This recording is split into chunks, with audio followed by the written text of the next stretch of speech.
estudantes! Tudo bem com vocês? Que bom estar aqui com vocês novamente. Juntos a gente já viajou virtualmente por diversos lugares, vocês se lembram?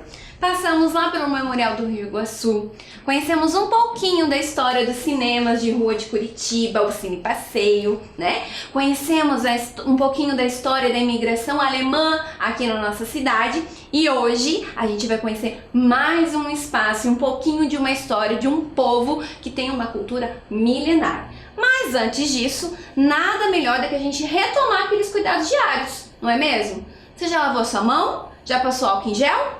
Bom, eu vou dar um tempinho para vocês se organizarem aí. Até daqui a pouco. Vamos lá? Começamos a marcar o tempo.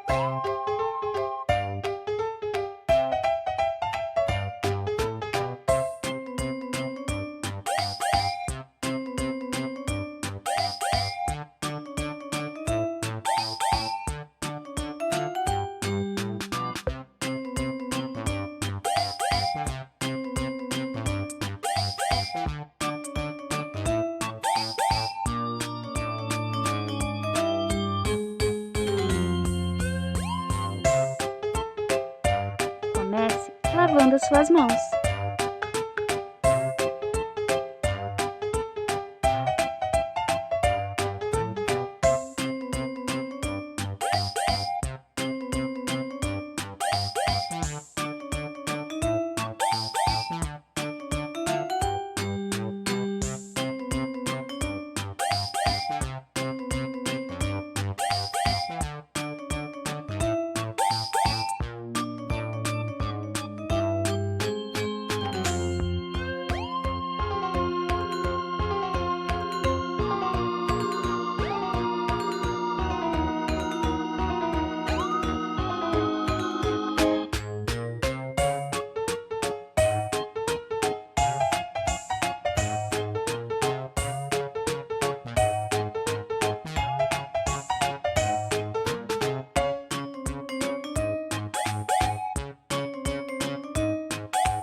Agora, com as mãos limpas, vamos pegar o material para a aula.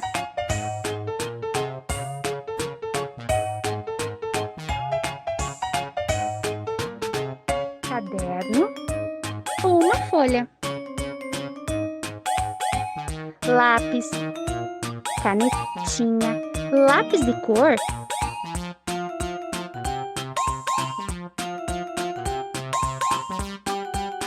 e uma borracha. Pronto! Vamos começar a nossa aula? Bom, preparados? Hoje a gente vai viajar para um país muito longe aqui do Brasil. Mas antes eu quero começar a aula de hoje com a seguinte frase. O fracasso é a chave para o sucesso. Cada erro nos ensina alguma coisa. E aí, você já ouviu, já leu essa frase em algum lugar? Ela nos faz refletir de que nós não devemos parar mediante um erro ou um fracasso. Porque pensem comigo, o que é um erro? Um erro não seria uma tentativa de um acerto? Então, para a gente alcançar o tão almejado sucesso, a gente deve persistir e não desistir. Essa frase, que é um provérbio, ela é de Morihei Ueshiba. Ele é um mestre de artes marciais japonês. E é justamente do país dele que nós vamos conversar um pouquinho hoje. O Japão, pessoal. O que a gente vai ver? A gente vai ver um pouquinho sobre a cultura do Japão, a educação, como que esse povo veio parar aqui em Curitiba de tão longe, como que foi, qual o motivo desse processo de imigração deles, certo? Mas antes, vocês conhecem o Japão? Tem alguma informação sobre esse país? Ele é considerado um dos países mais antigos do mundo, você sabia disso? Ele fica em torno de 18 mil quilômetros aqui do Brasil, é bem distante. E quando eu falo em Japão, possivelmente me vem duas imagens na cabeça. Uma delas me vem à cabeça aquelas montanhas, vulcões, o pico das montanhas com neve, né? Toda aquela arquitetura japonesa. Ou me vem à mente, né, uma área super populosa, né? Me vem à mente questões de tecnologia, que eles são muito avançados nessa área, né? Então eu posso pensar em Japão e me vir essas duas imagens. Mas você sabe onde fica o Japão? Em que continente ele está localizado? Bom, ele está localizado no continente asiático, lá no Oceano Pacífico, pessoal. E quando eu paro para analisar o Japão, muitas pessoas acabam se referindo a ele como Terra do Sol Nascente. Você já ouviu essa expressão? Ela tem todo um sentido.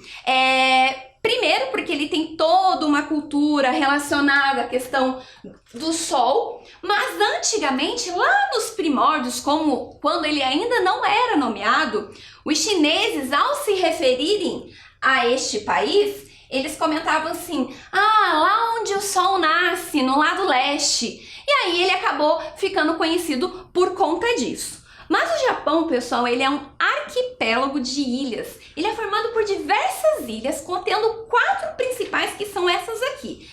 Vou pronunciar mais ou menos, porque o japonês não é o meu domínio, mas é Hokkaido, Honshu, Shikoku e Kyushu. Então são as 4 ilhas principais que formam esse país.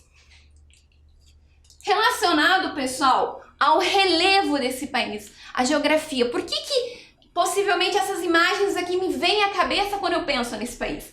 Bom, ele é formado por diversas montanhas e é também composto por diversos vulcões que ainda estão ativos.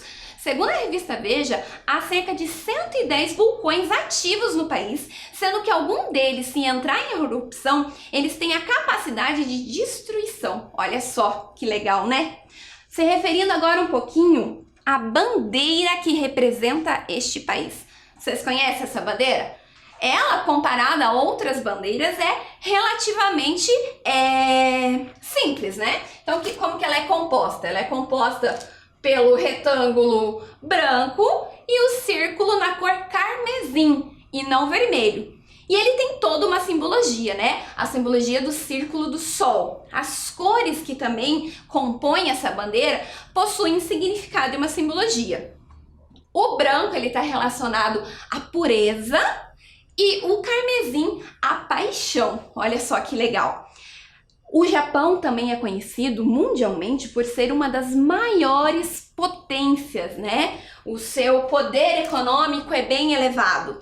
A moeda utilizada por eles é essa aqui, ó, chamada de iene. Já ouviram falar? Se você parar para analisar, no Brasil, qual é a moeda que nós temos aqui?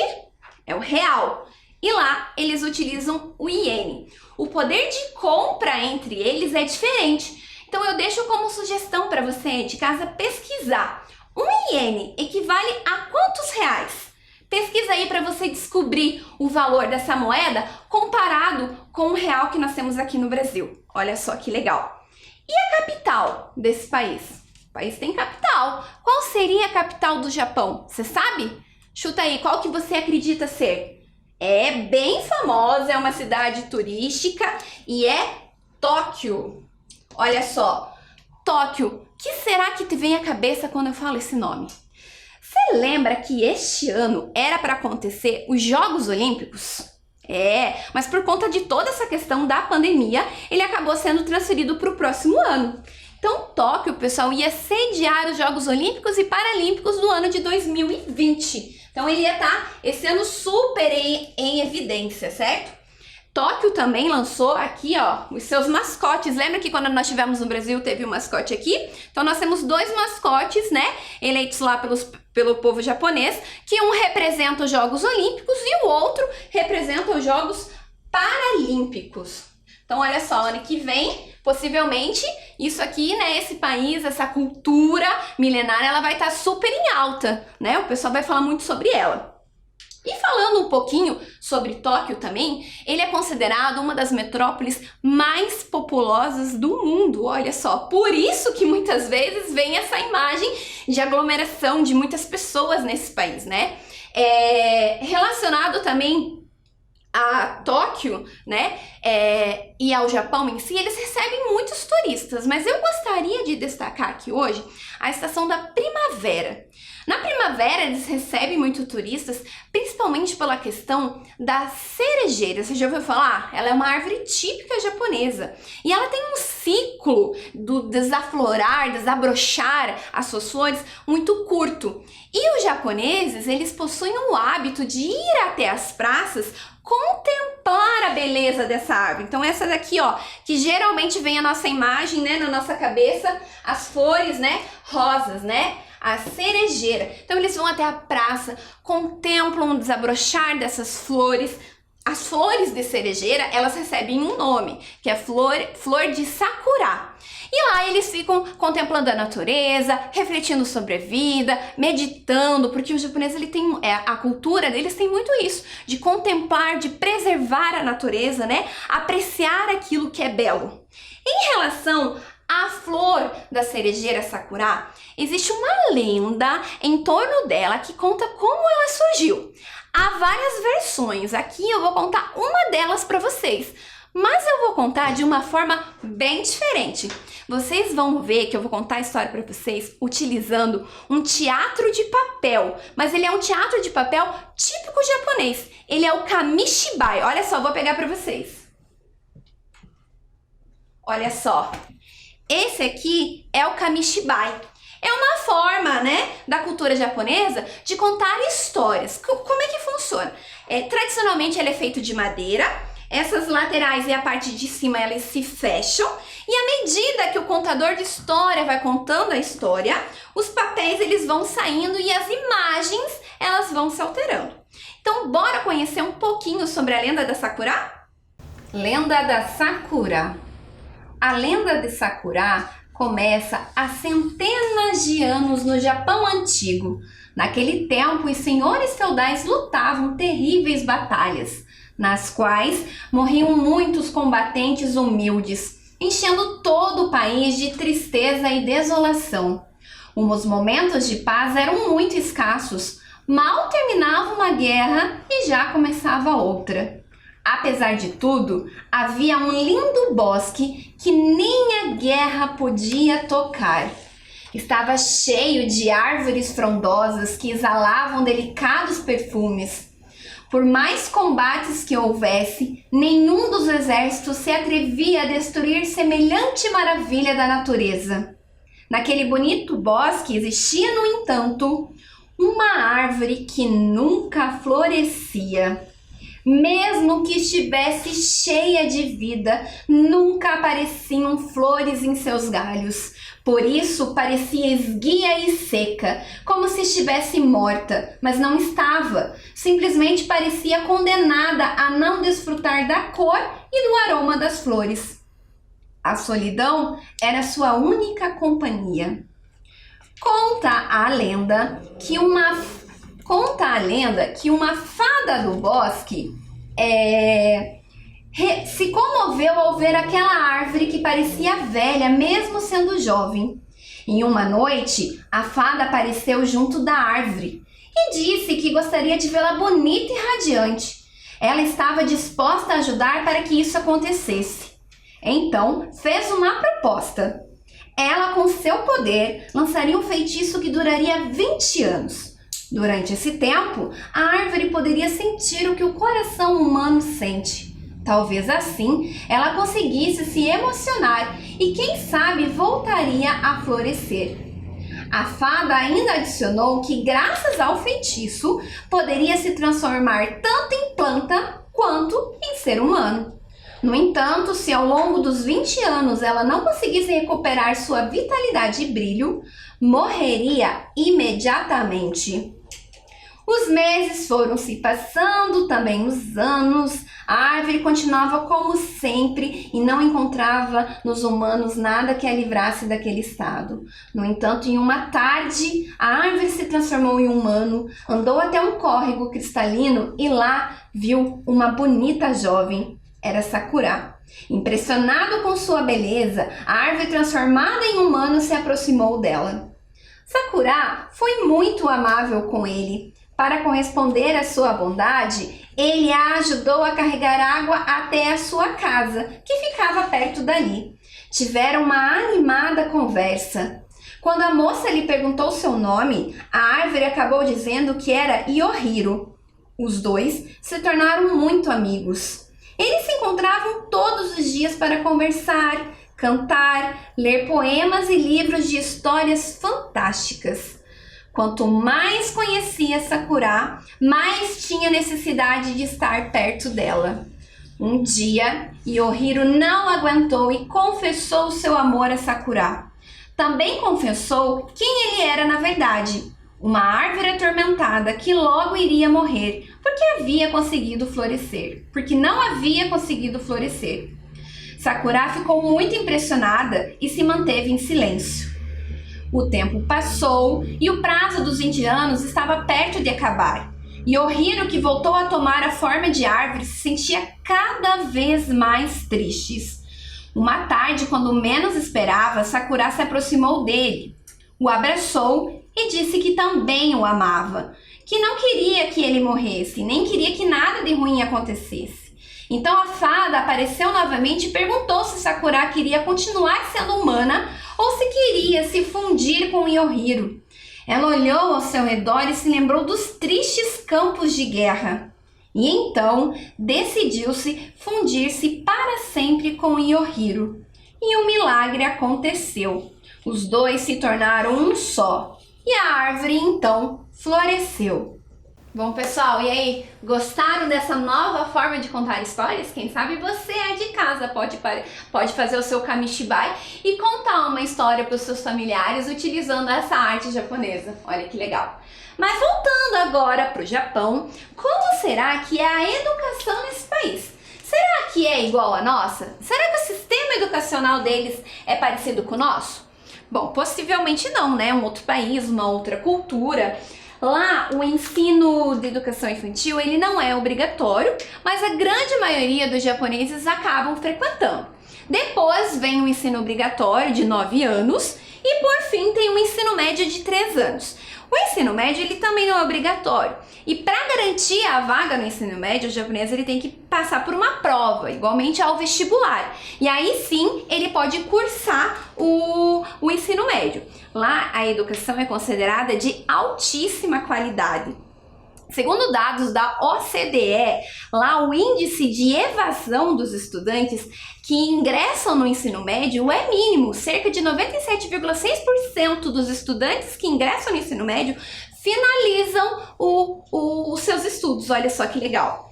Questão de uniforme. Você sabia que lá eles têm muito hábito de utilizar uniforme? Lá também existe uma mochila tradicional usada por eles. Nessas imagens vocês podem ter um pouquinho da noção de como que é essa mochila. Lá eles também possuem o hábito de irem sozinhos até a escola. Então desde muito pequeno eles possuem o hábito de ir sozinho, vão encontrando outros estudantes pela rua e vão caminhando até chegar à escola. Outra curiosidade do sistema educacional lá no Japão é que quase não há funcionários para limpeza. Vocês sabiam disso? A limpeza do ambiente escolar, da sala de aula, ela fica a cargo dos estudantes. Inclusive, até na lista de material é solicitado uma espécie de pano de pó para que os alunos estudem e façam a limpeza. Então eles estimulam o trabalho colaborativo entre os colegas, eles estimulam a questão de não sujar, de cuidar de um ambiente que é dividido entre todos, não é mesmo? Outra questão também lá no Japão é que eles estimulam muito a prática esportiva. Lá o beisebol, por exemplo, é um dos esportes mais famosos que tem lá. O pessoal gosta muito de praticar esse esporte.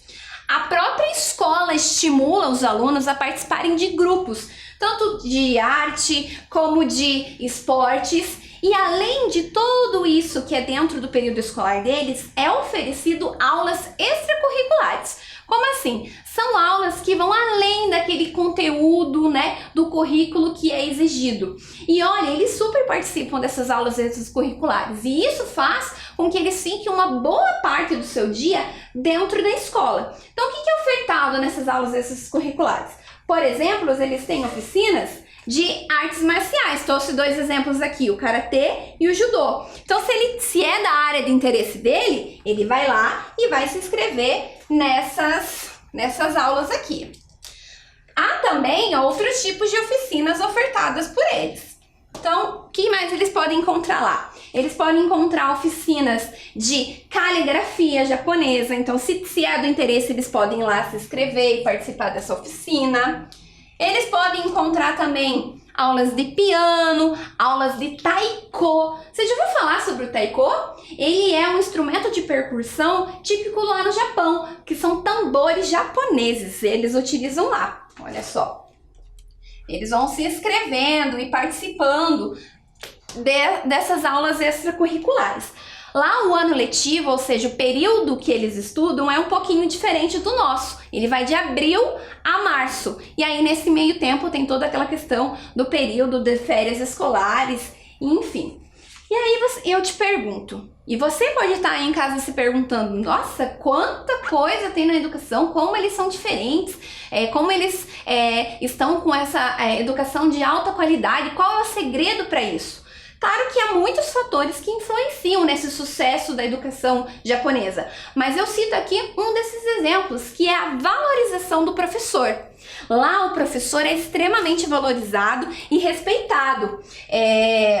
O professor, no grau de hierarquia, ele é como se fosse o nível máximo para eles. Então, o professor, ao transmitir o conhecimento, os alunos eles estão ali para conseguir absorver o máximo daquilo. Outra questão que eles fazem é um rodízio de professores. Então, os professores, eles no início da sua carreira, eles vão mudando de escola constantemente para adquirir experiência em diversas áreas. E se eles têm uma unidade que tem um nível de educação um pouquinho mais baixo, estão com um pouco de dificuldade, o que eles fazem? Eles transferem um professor com maior experiência para este local, para ir, atribuir o seu conhecimento e tentar elevar o nível de educação daquela unidade escolar. Olha só, consequentemente também, segundo os dados da OCDE, o professor japonês tem uma das maiores cargas horárias de trabalho comparado a outros países similares a eles, né? Como eu comentei com vocês, a prática esportiva ela é muito incentivada lá. E existe uma gincana anual muito famosa lá no Japão, que é chamada Undokai. Vocês já ouviram falar dessa prática esportiva? O que é a Undokai? Ela é uma gincana anual, tá? Que acontece com a interação alunos e pais. Então ela é promovida pela escola ou pela comunidade escolar e os alunos têm um final de semana ali de práticas esportivas, gincanas, e fazendo essa interação entre eles. Me foi relatado uma das atividades que eles fazem lá nessa gincana Undokai que eu achei muito interessante. Então é mais ou menos assim, digamos que é uma corrida de 100 metros. Aí os estudantes vão correr 50 metros. No meio da pista existem contas matemáticas que eles precisam solucionar. Aí depois de solucionar esses cálculos, eles correm mais 50 metros, entregam os cálculos para a conferência e se estiverem certo, aí sim eles ganham a corrida. Olha que maneira diferente, de fazer uma prática esportiva, aliando essa questão do esporte com os conteúdos aprendidos dentro de sala de aula. Outra questão é que elas possuem o hábito de premiar todos os participantes e não somente os primeiros colocados. Olha só que bacana, pessoal. Mas, mudando um pouquinho agora de assunto, culinária japonesa, considerada um tanto quanto exótica, não é mesmo? Mas com o passar do tempo, ela foi considerada como uma opção muito saudável. Você aí de casa tem preferência por esse tipo de alimento? Bom, muitas vezes a gente conhece os alimentos, japoneses, mas talvez não saiba a diferença entre eles. Olhem nessas imagens aqui que nós temos algumas opções de alimentos da culinária japonesa. Por exemplo, você sabe a diferença de sushi, sashimi e temaki? Será que é tudo a mesma coisa? Bom, o sushi ele é um bolinho de arroz, ele podendo ser recheado com pepino, podendo ser recheado com peixe, envolto numa alga. E ele também tem versões doces, utiliza creme de avelã, utiliza morango. O sashimi já são aquelas fatias fininhas de peixe cru, frutos do mar, que geralmente eles molham no shoyu, que é um molho típico japonês, para comer. E já o temaki é aquele cone com alga todo recheado. Além disso, existe um doce chamado manju. Vocês acreditam que o manju ele é um doce recheado com um doce de feijão? Você já parou para pensar? Feijão doce? Como assim? Aí tem o yakisoba, esse já é bem tradicional, bem conhecido, né? Aquele macarrão com legumes, né? Envolto lá no molho shoyu. Tem também um bolinho chamado mochi. O mochi é um bolinho de arroz e ele geralmente está lá na mesa dos japoneses, mais especificamente no período do ano novo, porque ele indica a prosperidade do ano que se inicia, né? A união entre as pessoas. Então vocês podem observar que os japoneses eles têm muito de simbologia, de muito significado por trás das coisas, das crenças, do que eles acreditam, né? E não é só de especiarias que vive a culinária japonesa, não. Vocês sabiam que há contribuições dele que nós utilizamos quase que diariamente na nossa culinária? Olha só, nós temos o pepino, o morango e o chá verde. Eles são contribuições dos imigrantes aqui na nossa cidade, no nosso país. Foram trazidos por eles. Falando também um pouquinho de curiosidade, vou falar agora sobre animais. Vocês sabiam que tem raças que são japonesas e que são conhecidas aqui no nosso país? Olha só, já viram essas duas raças aqui? O Shiba e o Akita? Elas são raças bem populares e antigas lá no Japão. Inclusive elas, há muito tempo atrás, quase entraram em extinção. Uma por conta da Segunda Guerra Mundial e a outra por conta do cruzamento da raça dela com outra espécie, com outra raça. E aí quase que eles perderam a raça pura do cachorro. Existe uma curiosidade sobre um filme que é baseado em fatos reais. Eu acho que você aí de casa já assistiu. Olha só, Sempre ao Seu Lado. Já viram esse filme em algum lugar? Se não, eu deixo como sugestão para vocês assistirem. Ele é um filme que é baseado em fatos reais. Ele conta a história de um cachorro que ia todo dia até a estação do trem esperar o seu dono voltar para casa. O dono dele, um professor universitário, num determinado dia, acabou tendo um mal súbito e veio a falecer, não retornando mais para casa. Conta-se que o cachorro, durante um período de 10 anos, ficou lá na estação do trem aguardando o seu dono retornar para casa. Olha só que exemplo de lealdade, né? Do cão, do seu animalzinho de estimação para com o dono. Quando ele faleceu, foi feita até uma estátua em homenagem ao cachorro que pode se encontrar lá na estação, em frente à estação de trem em Tóquio. Olha que bacana. Mas agora que a gente já conheceu um pouquinho mais dessa cultura, desse povo, como será que de tão longe eles vieram parar aqui na nossa cidade? Observem lá a imagem que está na tela para vocês. Esse navio que vocês estão vendo ali, o Kasato Maru, ele trouxe os primeiros imigrantes aqui lá por ano de 1908. Eles embarcaram no litoral de São Paulo. Por que eles vieram para cá? Bom, houve um acordo entre os governos, né, Japão e Brasil, para que eles viessem trabalhar nas lavouras de cafés aqui no Brasil. Por que disso? Lá naquele período, o Japão estava passando por uma enorme crise, um alto índice de desemprego, miséria mesmo. Isso foi fruto da reestruturação do governo Meiji. E já no Brasil, com o fim da escravidão, eles estavam precisando de mão de obra para trabalhar nas lavouras. E aí, digamos que uniu o útil ao agradável, né? E eles vieram para cá. A intenção era de ficar por 5 anos, mas há relatos que muitos desses japoneses acabaram não retornando para o seu país de origem. Depois, antes deles virem para o Brasil, eles já tinham imigrado para outros países, como Havaí, Estados Unidos, Canadá, México. Só para vocês terem uma ideia, em uma das seleções lá para mandar os imigrantes para o Havaí, tinha em torno de 600 vagas e se inscreveram mais ou menos 128 mil japoneses. Olha só que crítica que estava a situação lá, né? Bom, mas por conta de algumas mudanças lá na produção, na lavoura de café, muitos japoneses acabaram saindo de São Paulo e indo para outras regiões. E aí, muitos deles vieram parar no Paraná. A gente tem aqui uma das primeiras colônias, que é a colônia Cacatu, no litoral, que onde muitos desses imigrantes japoneses acabaram se instalando lá pelo ano de 1917. Mas uma leva muito maior veio aqui para o sul, né, para o nosso estado, no ano de 1924. E aí eles começaram, né, digamos que a explorar o nosso Paraná, chegando aqui por volta de 1915 os primeiros imigrantes em Curitiba. Cito um deles, que é o Rui Mizuno, que ele se instalou aqui e a partir disso, né, a gente tem uma leva maior de imigrantes se instalando aqui em Curitiba, em bairros como Uberaba, Campo Comprido e até mesmo nos municípios de Araucária, há registro da instalação deles aqui. Mas, já que a gente tem toda essa história, né, essa contribuição japonesa na nossa cultura, na nossa cidade, você sabia que há vários espaços na nossa cidade que fazem referência ou homenagem ao povo japonês, a esses imigrantes que aqui viveram e contribuíram tão ricamente para a nossa cultura? Olha só, um desses espaços aqui a gente já viu junto. Lembra numa aula que a gente assistiu sobre o Memorial do Rio Iguaçu, que fica localizado lá no Parque de Imigração Japonesa? Então essa primeira imagem ali é o Parque de Imigração Japonesa, feito no ano de 2008, que foi em comemoração ao centenário da imigração japonesa aqui. Mas em 2018, lembra, ele passou por uma reforma, foi reaberto, enfim.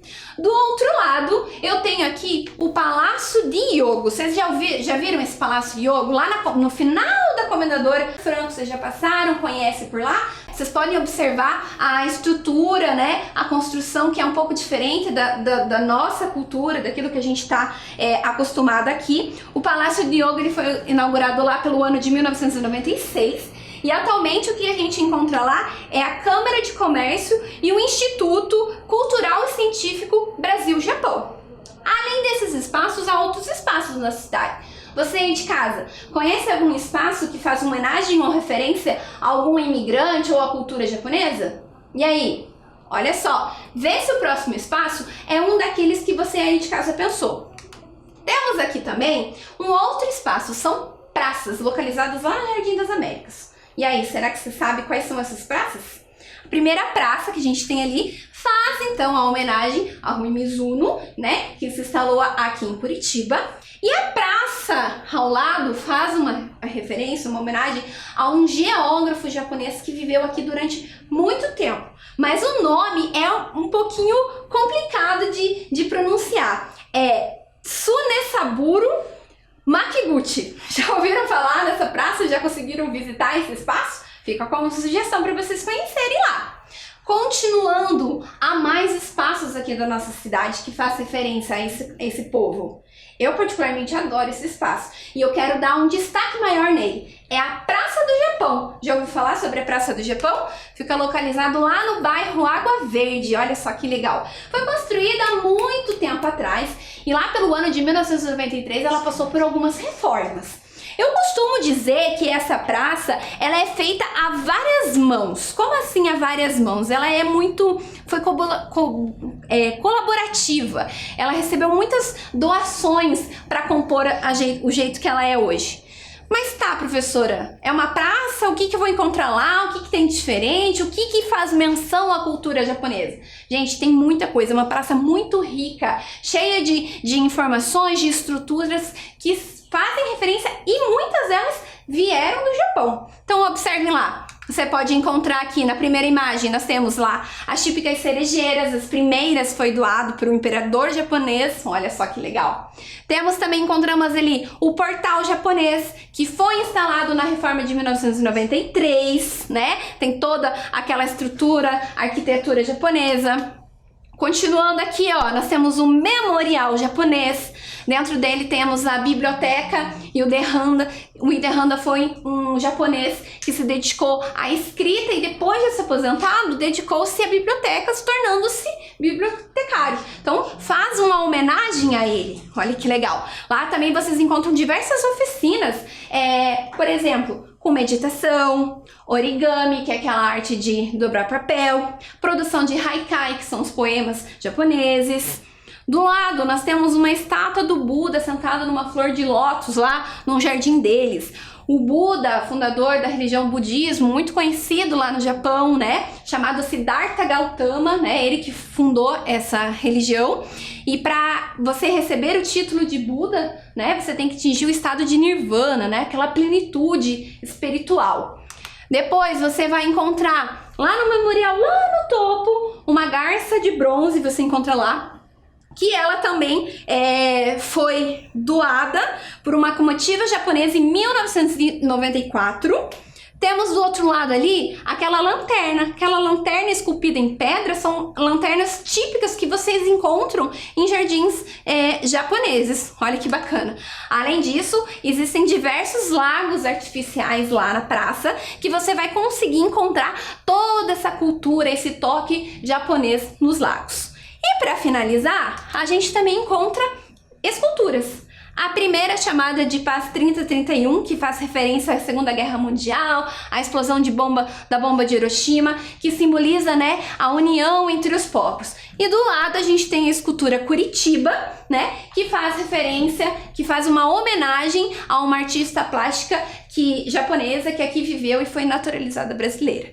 Que tal a gente identificar todos esses pontos num vídeo sobre a Praça do Japão? Vamos lá assistir? A Praça do Japão localiza-se na Avenida 7 de Setembro com a Avenida República Argentina, no bairro Água Verde, na cidade de Curitiba, capital do estado do Paraná. A praça é uma homenagem aos imigrantes japoneses que chegaram a Curitiba em 1910. A capital paranaense possui a segunda maior comunidade japonesa do Brasil e hoje abriga mais de 32 mil descendentes de japoneses. Seu projeto foi iniciado em 1958 e a praça concluída em 1962. Uma reforma em 1993 incluiu o portal japonês e o Memorial da Imigração Japonesa. A Biblioteca Ide Ohanda inaugurou em 2008 e disponibiliza acervos da literatura japonesa e mangás. É possível também conhecer as dobraduras de papel, origami e a arte floral, ikebana. A praça conta com a réplica do Templo Dourado de Kyoto, com 11 metros de altura e com uma garça em bronze no topo, doada por uma comitiva japonesa da cidade de Himeji. A estátua Paz 3031, do artista plástico japonês Baku Inoue, faz referência à bomba atômica de Hiroshima. A obra desse escultor simboliza a urgência da paz entre as nações.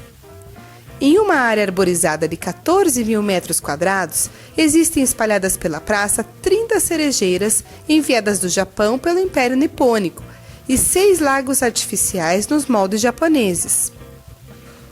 O Buda no lago marca a irmandade entre Curitiba e Himeji e transmite a paciência e a arte dos japoneses no Brasil, desde 1908.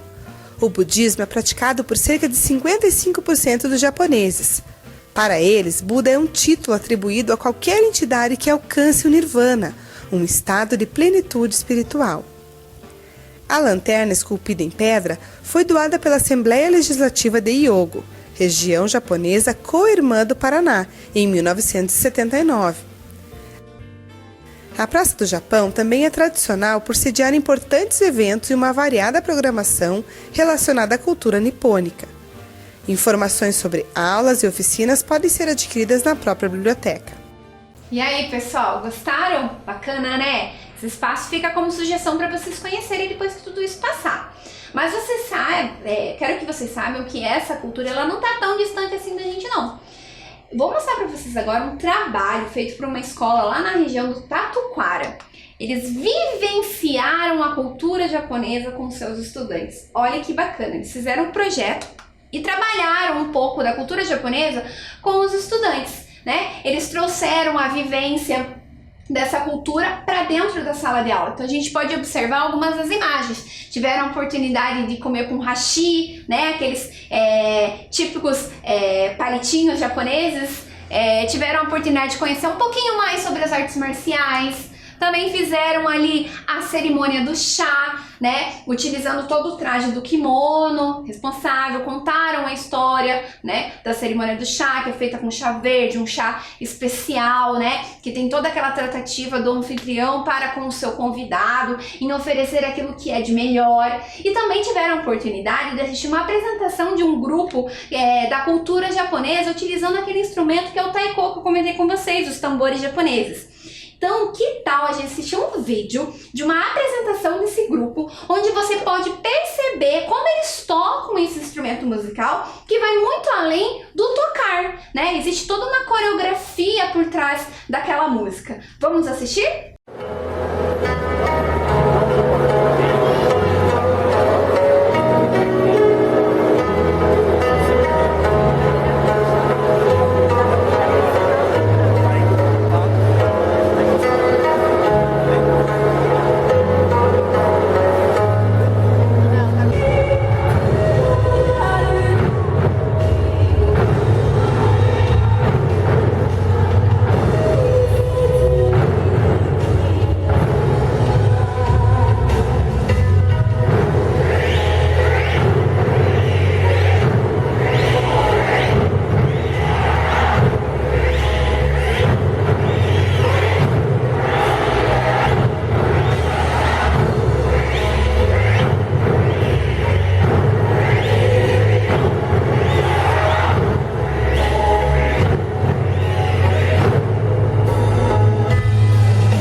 E aí, pessoal, gostaram? Olha só que incrível esse projeto, não é mesmo?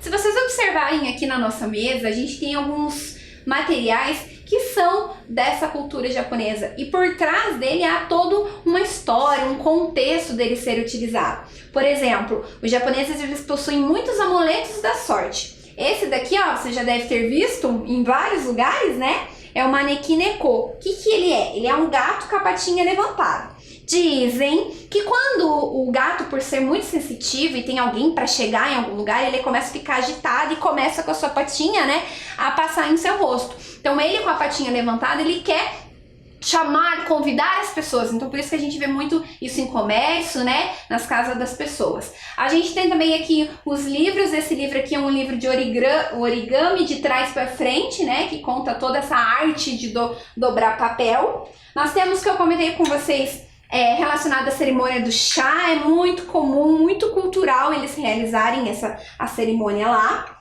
Eu tenho aqui também, ó, o tsuru. Vocês já ouviram falar do tsuru? Ele é um pássaro japonês e por trás dele há toda uma simbologia de dobrar papéis e dizer que ele traz sorte, ou quem dobrar 1000 tsurus vai curar da doença. Tem o katana aqui, que é a espada do samurai, os kimonos, que são super comuns de serem utilizados, as gaitas são as sandálias feitas em madeira, os leques, esse é um leque diferente, que não é de dobrar, olha só que bacana. Tem também os ornamentos colocados na cabeça e muitos outros objetos que vocês podem pesquisar aí na casa de vocês. E agora eu tenho uma proposta de atividade. A proposta de hoje é bem simples e muito criativa. Bom, o origami vocês já sabem que é aquela arte de dobrar papel. O que eu vou propor para vocês hoje é o kirigami, é a arte de cortar papel. Deixo como sugestão para vocês pesquisarem aí na casa de vocês diversos kirigamis, tem um mais incrível que o outro. Hoje a gente vai começar com o nível básico de kirigami. Trouxe 2 exemplos para vocês verem aqui, ó. Fiz esse primeiro dos corações e esse que imita lá o floco de neve da Frozen. Olha só. O que você acha da gente aprender? É super tranquilo. Então você pega uma folha sulfite que você tem aí em casa, pode ser colorida ou não, tá? E aí você vai dobrar ela aqui e vai recortar a parte de baixo, certo? Depois que você recortou a parte de baixo, você vai ter aqui, né, o seu triângulo, vai dobrar ao meio para fazer a marcação. Fez a marcação aqui, certo? Marcou no meio. Aí você vai dobrar aqui, ó, pontinha com pontinha, certo? E aí você vai fazer esse desenho aqui, ó. Observem aí pra vocês. Então você vai fazer a parte do coração e aonde você desenhou, você vai recortar. Quando você abrir o seu papel, ele vai ficar desse jeitinho aqui. Bom, pessoal, espero que vocês tenham gostado da aula de hoje. Tô super feliz e até a próxima!